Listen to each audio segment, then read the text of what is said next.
All right, so what are we starting with first? So you were interested in knowing more about rest times. Yeah, so there's obviously with everything, when it comes to this stuff, there's a lot of nuance, right? And it depends on your goals and what you're trying to achieve. But I can't seem to find a unified standard on rest times between sets. I know I've heard people who, in the powerlifting world, push as long as like 5 minutes between heavy lifts. But then there's a thought process there where to increase the stress, you reduce that time. So in terms of training progress, it's better to reduce it. So It's always dependent on variables, and there's never, I think for anything in training, there's nothing universal. Everything's based off principles to decide ideal methods for individuals. And I think that's the same case where it comes to rest periods. The thing with rest periods is, to be honest, is something I haven't hugely put into application with a lot of the times, generally because of the people I am working with, mostly powerlifters, and they generally do take longer periods of time, but there is an importance to it, and at times I do put it into place. The variables we're talking here is understanding different training effects and the way we are going to create adaptation and the types of adaptations we want. So we've got different training effects here. We have mechanical tension, muscular damage, and metabolic stress, right? And then they all require generally different training methods with different rep schemes and different rest periods, depending on what type of effect you're getting. Now let's look at, from a powerlifting perspective, right? We obviously don't want to rest too short. If we take very short rest periods, we will most of the time won't have enough in the tank for the next set. Depending on how short, that's different for every person. If you say 3, 4, 5 minutes for a powerlifter, that is generally considered shorter than what some of them might do, given how long some of these powerlifters do rest for. Essentially, when it comes to powerlifting, the main focus is performance, not fatigue. And so, but we don't want to rest too long as well, because we can lose what we call post-activation potentiation, or a form of it. So essentially, when you lift something heavy, there's generally a period of time where the central nervous system is, we could say, potentiated to lift stronger. This is essentially why sometimes if you rest too long, it feels weaker, but if you rest short enough, it feels good. Yeah, okay. Now, you rest too short, you won't have enough recovery time. You won't have enough time to restore ATP, to get the blood sugar levels up, which doesn't take that long at all. Then we got people's training capacity. So if we look at an individual's rest period and they only resting, say, they rest 5 minutes, which is a significant amount of time, and they go set after set and start to feel fatigued or gassed, then we can start looking at increasing what we call training density, which is essentially not just the amount of volume, but the amount of volume in a period of time, which can then be controlled through rest periods.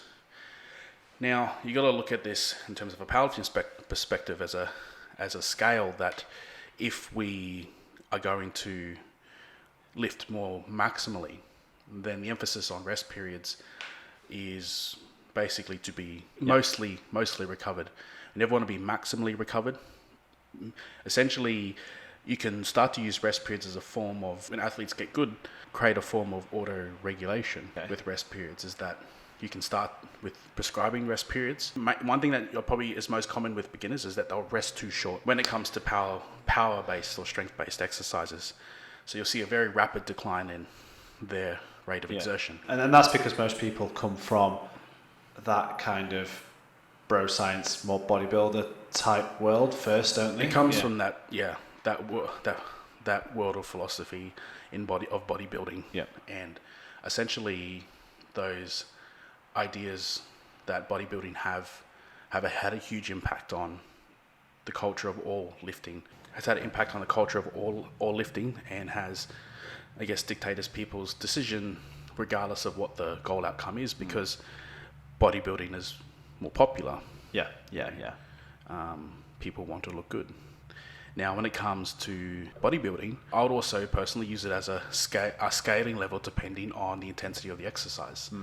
So a barbell bent over row, can be effective at, let's say, 2 to 3 minutes rest, especially if we are going for it as a heavy compound exercise, where we might look at more metabolic stress for superset exercise or a bunch of isolated exercises where you might have rest periods of 60 seconds to 90 seconds because they have very low level of neurological fatigue.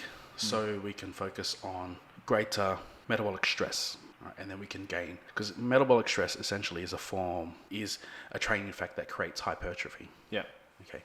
And so another thing you could look at rest periods for is, like I was saying before, is increasing an individual's training capacity. Yeah. In a form that if people have limited time in their training, but we still want to get a certain amount of volume of work, we would look at decreasing maybe the rest periods over time so that we're able to get more volume of work.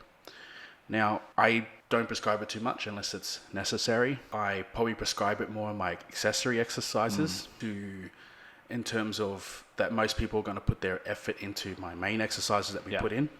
And I'll get them to speed things up near the end so they're not taking the same rest periods. Essentially, I think the best way would be to start with rest periods, teach the athletes to auto-regulate, and then just put it where it is appropriate. I probably say I find it's probably the least programmed variable I personally do. Not saying that's necessarily right or wrong. I've just had that in the lesser important category. I think you hit the nail on the head. It's the auto-regulation part, right? So when you've been training long enough and you get to a high enough level, you don't really need to time yourself for the rest periods, right? You should know, you should auto-regulate, you should know exactly when, right now I'm ready to take my lift. Exactly. Yeah, okay. And you'll know too, because if you start resting too long, it's like you can feel not that the next set's going to be a bit slow. Yeah. Because it's too long. Yeah. I think powerlifters overestimate the amount of time they need to rest. I don't know if that's just a cultural thing or just that's just, I would say it's probably more cultural thing and then conditioning to that idea that that's what they need to do. I think a lot of people I train with is that training is a lot more of a half a social thing as well. Yeah, of course. And so I think half the reason that sessions got to 2-3 hours is that half the time people are chatting. Yeah. But to these individuals, it's also a lifestyle. It's something that they're going to be doing forever. Yeah, I mean, they want to spend 2-3 hours at the gym anyway, right? They're not in any rush. So, yeah, it's interesting. I never thought of it as a thing you can program in to cause an adaptation. And I would say also to regulate some people. It's too common for new people to take very, very short rest periods with that same idea of thinking from the bodybuilding world, of just being fatigued.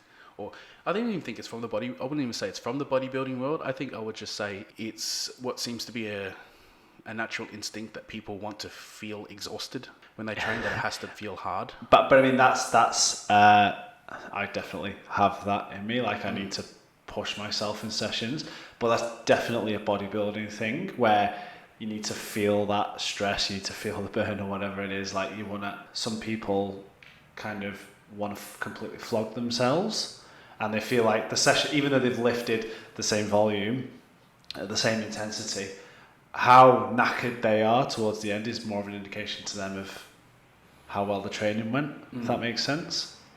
And this is obviously going to another topic, but that for some people, if that's conducive to their goal in terms of, let's say they just come here to get exercise because they're too lazy to do their own exercise, and that what makes them feel good, then that's the goal. Yeah. But essentially, if you're here to get as strong as possible, then that type of work isn't going to make you stronger. However, it doesn't necessarily mean you can't have it in your training. Yeah.